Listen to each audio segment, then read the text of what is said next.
guys! Welcome back to my channel. In today's video, we are back with another vintage crock pot recipe. Alright, if you're new here, hi, I'm Claire. Welcome. Come on in, make yourself comfortable. We love a vintage recipe over here on this channel. So if you're into that, be sure to hit subscribe. I will also leave a playlist of all of my vintage videos down below if you're in the mood for a good old-fashioned binge. Today we are working out of the Crock Pot cookbook, and this is a new cookbook. Well, a new old cookbook. This one I just picked up at a garage sale. It was like 25 cents. We love it. And it is from 1975. It is the original rival crock pot cooking. And if you're new here and you don't know about this, if you are not new here, you know what I'm about to show you next. I also have an original 1970s crock pot that we are going to be cooking this meal in. And honestly, this book was really full of very delicious sounding recipes. I'm not gonna lie, 1975, shout out. It looks amazing, but I am in Michigan and it's starting to finally get a little crisp outside.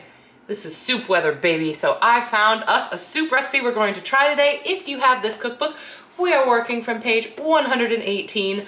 We're making corn chowder. Normally, I do gravitate towards recipes that are just dump and go. Today we do need to do a little prep on the stove first, but this recipe sounds so delicious that I think it's worth it.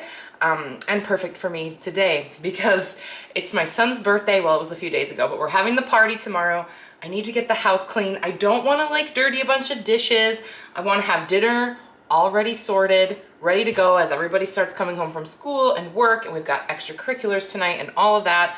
We love having something just sitting in the crock pot ready to go. So with that, let's get going. 1975 crock pot corn chowder. All right, for this recipe, we need some very simple and easily available ingredients. We have bacon, we have Worcestershire sauce, we've got some sugar, salt, pepper, potatoes, onion, a can of cream corn, and some frozen corn, and we'll also be using a little bit of water as well.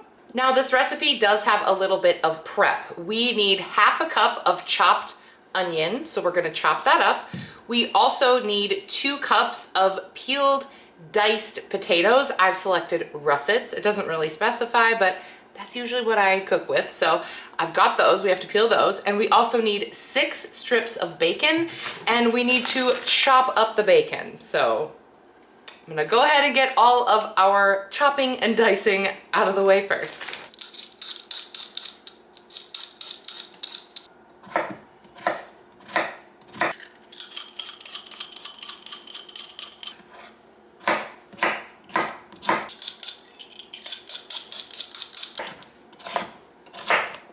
All right, that ended up being about 3 potatoes, like 3 medium-sized russets. So do with that information what you will.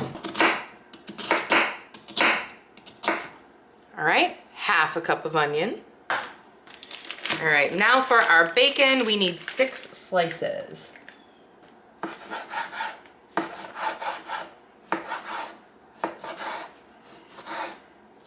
All right, now that everything is prepped, we're gonna move over to the skillet, and the first thing we're gonna do is crisp up this bacon.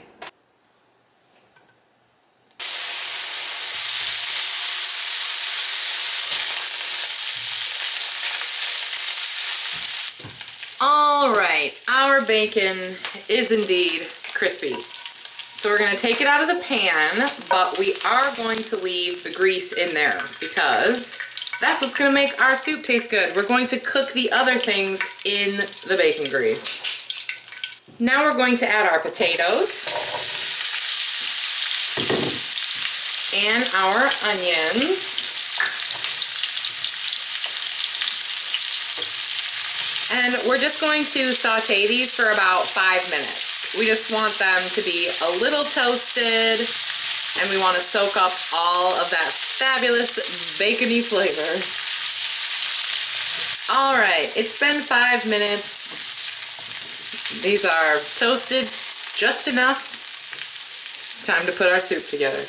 All right, so when I do these vintage recipes, pretty much the biggest difference I find is that the quantities that things come in have changed a lot over the years.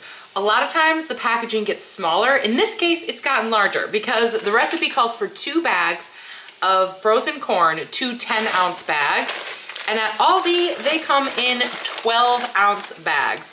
I'm not gonna weigh these out, I'm just gonna eyeball it. We need a total of 20 ounces of corn. There's 24 ounces here, so I'm just gonna leave a little bit in one bag and it'll probably be fine. So now we're just gonna throw everything in our crock pot. I will say the hardest part about using the vintage crock pot is that the crock, it does not come out. So it's a pain to clean, but listen, it's worth it. There's our first bag of frozen corn and most of the second bag. There we go. We've also got our standard can of cream style corn. Toss that right in. We've also got a tablespoon of sugar, which I'm sure you could omit if you wanted to, but I'm gonna stay true to this recipe. It calls for 1/4 teaspoon of pepper, which I'm just gonna eyeball in there. And a teaspoon of salt.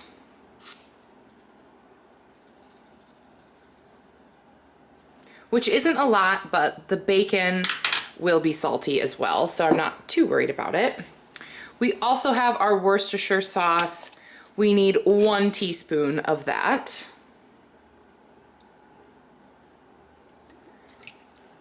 We also have 1 cup of water. Now I'm sure that using broth would be more delicious, which, you know, if you're making this on your own, go for it. I'm following the instructions as they are originally printed, so I'm using water. And before we add all of our solid bits, I'm just gonna mix this up just a little bit. Just so that like the seasoning is a bit dispersed, the salt and pepper, which I know is not radical when it comes to seasonings, but this is a simple dish and you know, there's onions, there's bacon, there's other flavors here that will add a lot. I'm not too worried about the lack of seasonings in this one. Throw in our potato mixture and our bacon. It does seem very thick. So I'm guessing probably as that corn sort of thaws out, it will get more soup-like. But I guess we'll see, right?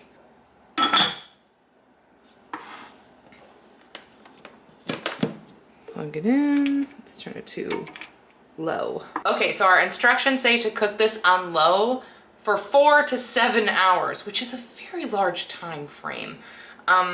So I've planned it out so that in 4 hours I will be ready to eat it. But I think it's one of those things you can kind of just keep warm and come back to. So I guess we'll see. I really have high hopes for this. It smells delicious. It's all ingredients I really love. So I'm hoping this is going to be the perfect bowl of chowder for this crispy Michigan fall day. So now I'm off to, what I gotta do? I gotta clean the rug. I gotta like wash the rug. That's on the schedule for today.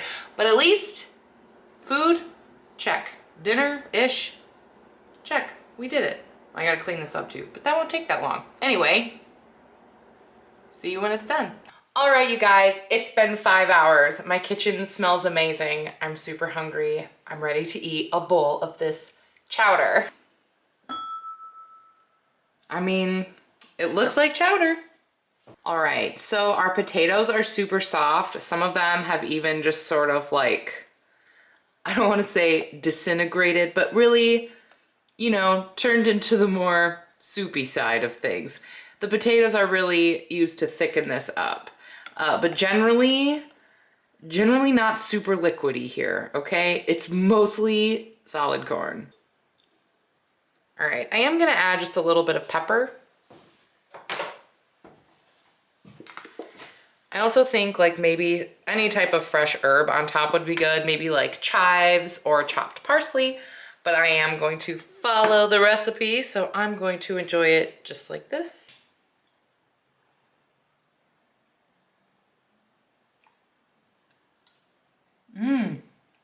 It's just like a little bit smoky because we have the bacon in there and the Worcestershire sauce.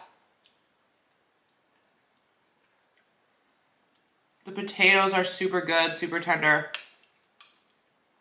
I do think though that there is too much corn in here, okay? There's too much solid corn. I think if I were to do this again, I think the ratios are pretty solid. The 6 strips of bacon, the 3 potatoes. I think I would swap one of the bags of frozen corn for another can of cream corn. I think it's just too chunky for me. I like less whole bits of corn in a chowder, but it is very good. I think just the texture for me, I would prefer it to be a little bit creamier. I also think that if you really wanted to elevate this, and I don't know if this goes against the rules of a chowder. I'm not even sure what makes a chowder versus a soup.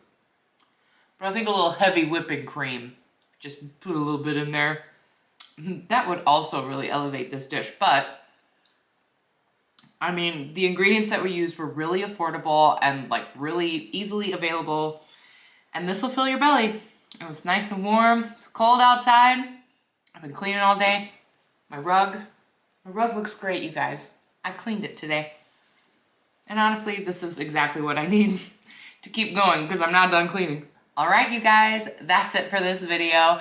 I hope you enjoyed it. I know, pretty simple, pretty easy, but we love a vintage, easy recipe, and especially one that tastes good. So let me know what you think down below. If you have like a tried and true corn chowder recipe, not necessarily for a crock pot or even a vintage recipe, if you are a corn chowder person, if there's like a trick I need to know, leave it in the comments down below. Because now all of a sudden I feel like I might be on a quest to find the perfect corn chowder recipe. If there's one that you like swear by, let me know. And with that, thank you so much for watching, and I will see you guys in my next one. Bye!